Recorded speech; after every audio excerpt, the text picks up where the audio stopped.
In this quick tutorial, I will show you how to find configuration files associated with a package in Debian and Ubuntu-based Linux systems using the dpkg command.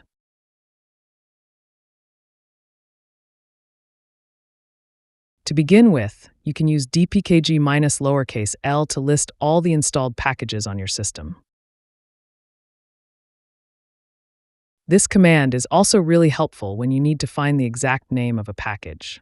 For example, if I want to find the package that provides the Apache web server, what I'd do is pipe the output of dpkg to the grep command to filter for packages that have Apache in their name.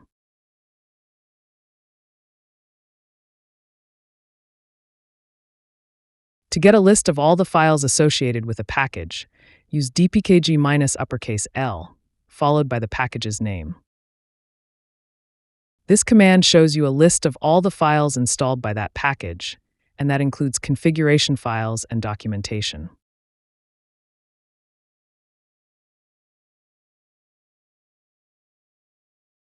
So while the dpkg-L lists all the files associated with a package, if you're specifically looking for just the configuration files, you'll want to use the dpkg-status command.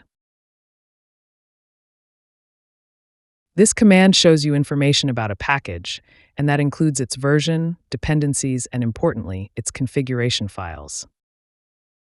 This can be really useful when you're configuring a network service like Apache, and you want to see a list of the possible files that can affect how that service works.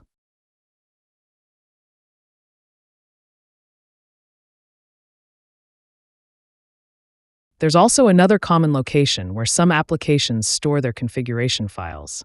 That is .config folder inside your home directory.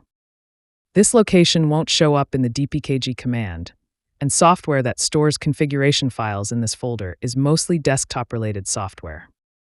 Also, configuration files in this location don't get automatically removed when you uninstall a package.